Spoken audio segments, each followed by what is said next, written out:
Okay, so Nari, first slide. So I'm here to set some context for tomorrow's workshops. There's going to be two workshops tomorrow. It was supposed to be co-facilitated by myself and Nari, and she'll be doing it. And it's going to be really interesting. It's going to be on creating intelligent teams and also creating intelligent change. So we'll go to the next slide. Just a little bit of background about myself. I work as a team coach and organizational consultant. I'm doing a doctorate at University of Bedfordshire on change. And that is really what my days are about. It's change in all different kinds of fashions. And in my work, I also come across quite a few Agile coaches. And I have huge respect for your community and what you're contributing. And I'm especially taken in by the retrospect sessions, because that's where I believe that also our approaches really merge. So over the next sort of 15 minutes, I want to set some context around organizations and how they work, and help you understand a little bit more about the paradigm that we actually operate in and some of the challenges that we're facing because of how we view things. So if we go to the next slide, we're going to look back in history a little bit. So most organizations today have what we call a productionist bias. And I'm sure you recognize it from your own work. A lot of things are being controlled, measured, and monitored. And it's easy for us to think that it's always been like that, but it hasn't. Modern management, as we know it, is only about 100 years old. So I want to give you a little bit of context to see where we're coming from on that. So I said that most organizations have a productionist bias, meaning that they're preoccupied with the tangible, linear measurements, stimulus response, causations, equations. And what's being marginalized in that is often the relationship aspect. And research shows that both relationship and production, both dimensions, need to be present in order for teams to be effective. So how come it's become like this? Why is it such a productionist focus, marginalizing the relationship aspect? Well, if we look back in time, all the way back to Plato, 500 years before Jesus Christ, Plato, he operated with the concept of two worlds or two truths. He said there was one truth that was eternal, and it was hard to discover, but we spent most of our lives trying to discover that eternal truth. And then he said it was the other truth, the one that is true for me or true for you, which is, it passes when we passes. And what's interesting, if you read philosophy after Plato and the other thinkers from both from the Roman Empire and from Greece, we find that the pursuit of the truth, the one truth, has been something that's lingered with us and still does. So if we move up to the 16th century, we had the French philosopher René Descartes, and he is the founder of what we know as Cartesianism. And he really also is the founder of research and methodology as we know it today. He separated things into units. He separated people into observer, someone holding the truth, observing others. And he also separated everything into pieces. So if you just imagine, let's give an example. If you imagine that you're holding a piece of a mirror and you're looking at yourself in the mirror, unfortunately you drop the mirror on the floor and it breaks into 1,000 pieces. But you're a conscientious, meticulous person, you're able to pick up all the pieces and you're able to glue it back together. But what is it you see?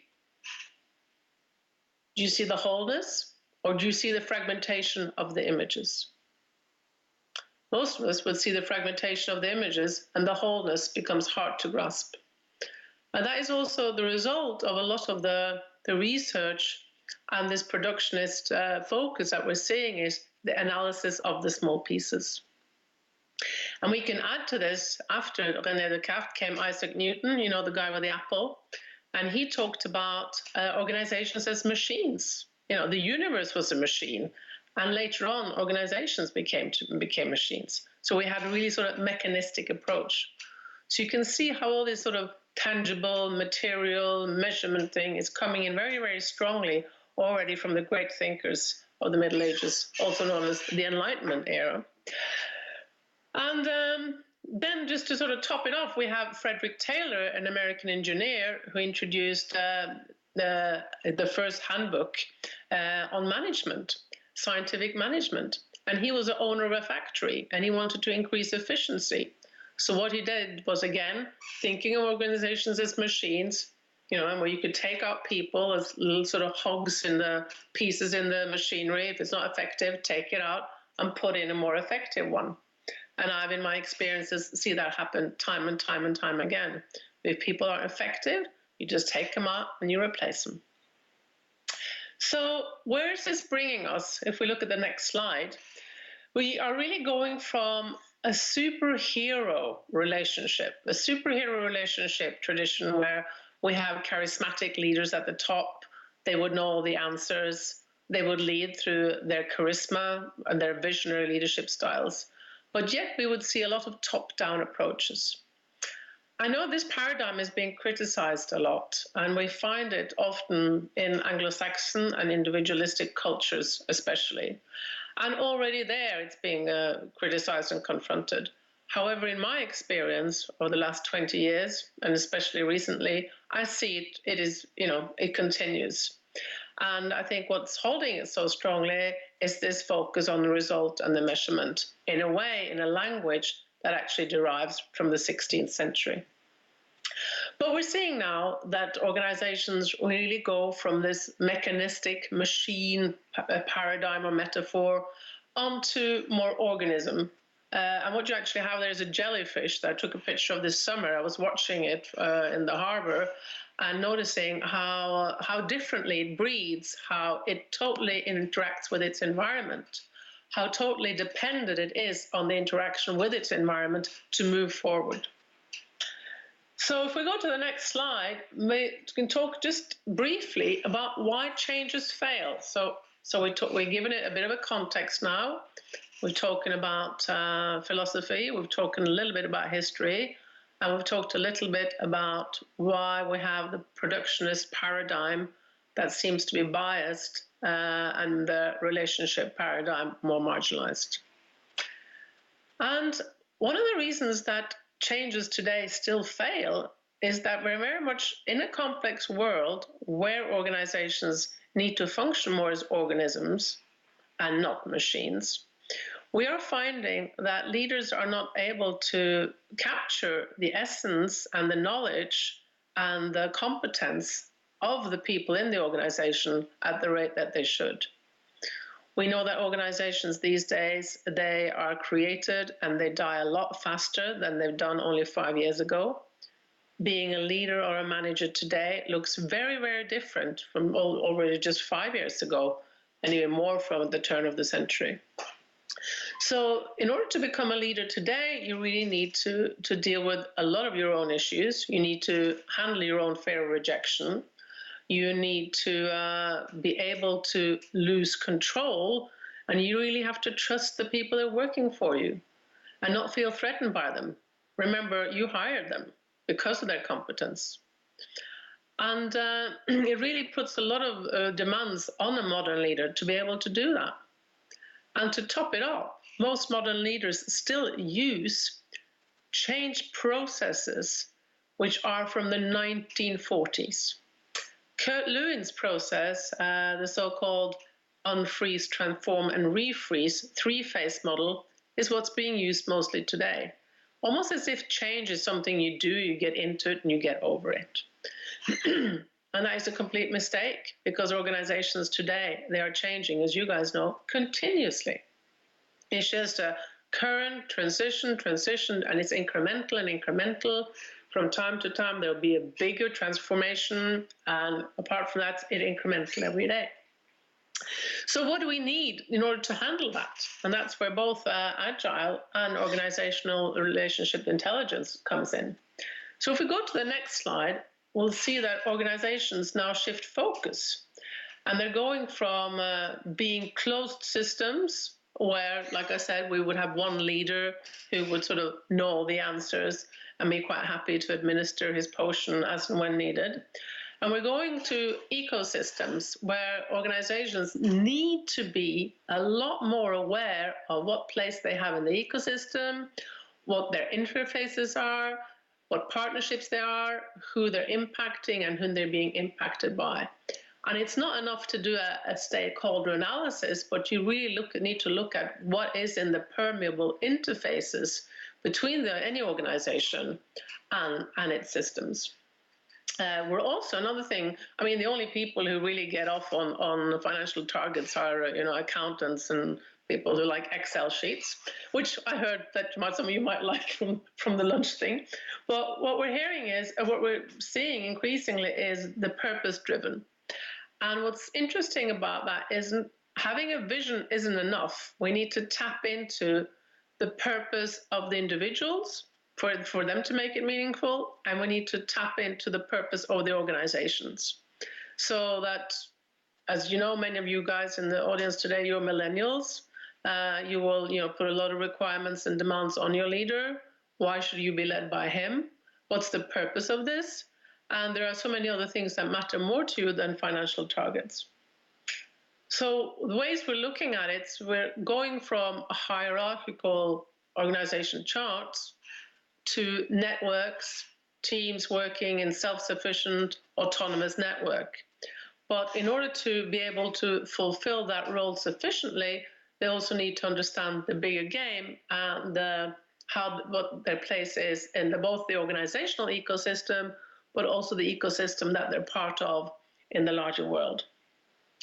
Another thing which I think is quite significant to pay attention to is that we're actually going from eliminating risk to celebrating risk and failure.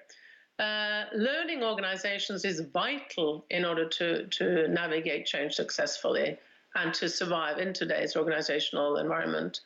And by actually noticing our mistakes, being able to talk about it, reflect on it, we can create completely different learning environments in our organizations. So rather than being punished for making a mistake in a linear approach, or if you haven't succeeded with all your targets, we are looking at how can we learn from this. And I also think that's where the feedback loops known from natural sciences, which are so much implemented in the Agile process, is vital. And I'm wondering, how quickly could we also implement those kind of feedback loops into management teams and even boardrooms? I mentioned the shift from authority to autonomy. And in my experience, many leaders who are, they're hired on performance, they're hired because of their competence, and they have to perform and deliver results to a board, to owners, and they find this of giving up control especially challenging. And in my opinion, there's absolutely no other way moving forward. So just skipping to the next slide about social constructionism, which is, it's what we call, it's one of the more modern paradigms, and it's really about how we co-construct our realities. It's not like Plato said, there's one eternal truth. No, we're actually co-creating our truths every minute as we go. And I think in your work, this is really vital to have with you, that you're not trying to uncover the only way to do this project or the only way to do the project, but you're actually co-creating it minute by minute with the people that you are in the process with. And by reading the signals that are going on, which you'll learn more about with Nairy tomorrow, you are able to more consciously navigate the challenges and the joint reality that you're co-creating. So if we look to the next slide, what is a human relationship system? Now, human relationship systems is a term that we have coined. It's got nothing to do with IT, but it's basically looking at a group of interdependent people with a common purpose or identity. And that could be anything from working in an organization to being on a project team, even to being in the same family, if you want to take it off to the private sphere. And moving on to the next slide, one of the key elements in our approach, which you'll experience tomorrow, is that we're shifting from leading individuals to leading the team system. And this awareness is like from a me to we. And this awareness, in my experience, is what really creates a shift for people.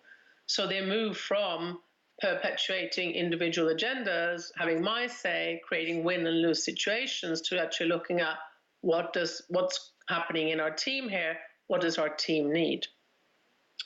And in your retrospect sessions, in my experience now working with Agile teams, I find, and I've been told also by many experienced Agile coaches and Agile practitioners, that is often the Scrum Master's lacking ability to carry out good retrospect processes that can be the killers of an Agile process. So in my view, there's so much to be gained here, coming back to the relationship aspect that I started off with, but also giving the relationship aspect as wide a space as the production aspect, you will be able to drive better retrospect sessions and benefiting more from the Agile process. And also when you look at the original Agile manifest by the founders of the process, you will see that people came in front of processes. So there's actually a soft focus on what could be created through the Agile processes. So relationship systems intelligence also have 5 principles, and we'll move on to that slide now. I want to briefly go through that with you. The first one is that every relationship system has its own powerful identity, known as the relationship or team entity. And this can be, it's like an intangible entity, so it can be hard to imagine. But if you imagine if you're with a partner, the partnership is like a third entity. If you're think of your family, it's made out of many individuals, but the third entity of the family is the intangible family. And if you ask your neighbors or friends to describe your family, they will come up with qualities describing your family, which isn't about the people. So it's like this, it's almost like an entity that stands on the shoulders of the team participants itself. And when you start working with that and addressing that instead of all the individuals in the team, then you start making progress. And you also make people aware of what is beneficial for our team entity, not for Tom, Dick, and Harry. The next piece, the next principle is that every relationship, every member of the relationship system is an information carrier and what we call the voice of the system. So it doesn't really matter who says what, but the idea is that it's information carried about the system. And that way, the system also starts to build its collective intelligence, which we express by 1 + 1 = 3. And because of principle 3, relationship systems, the human systems, are naturally intelligent, generative, and creative, we hold that if you give the people, the information carriers, aka the members of the team, the space to express themselves, the space to explore, the space to collaborate and think we rather than me, you'll find that you have the answers yourself. There's just, in my experience, just so much intelligence going on in the team. You know the processes, you know the stuff, you know the answers. And it's about being listened to. Different roles, I'll skip that for now, but I think the fifth one, which is important to have, is that, is to accept that we're in a constant state of emergence. Sorry, Kurt Lewin, change is no longer a 3-phase process. It's a constant incremental thing. I mean, we only need to look in the mirror every morning to see that change is happening right in front of us, second by second. And my sort of deep commitment to this material is to understand that by being aware of it, reading the signals, as Nairy will talk more about tomorrow, we can actually influence the change and be part of it rather than being victims of it. So I think that's just like a brief introduction, if you put on the last slide, Nairy. One last thing I want to mention before I sign off from me here is that we view conflict as natural. Conflict is an expression of something trying to happen. Conflict is a signal that there's need for improvement. So in my work with organizations, I normally come in because there's some kind of conflict. And I think of conflict as a disturbance and an opportunity. And by creating what we call conflict protocols about how to be together when we have conflict, many more people will express and come up with their views in the view of collaboration. So I wish you the best of luck at the conference. Please go and see Nairy's work tomorrow. It's going to be great. And enjoy this conference. Thank you.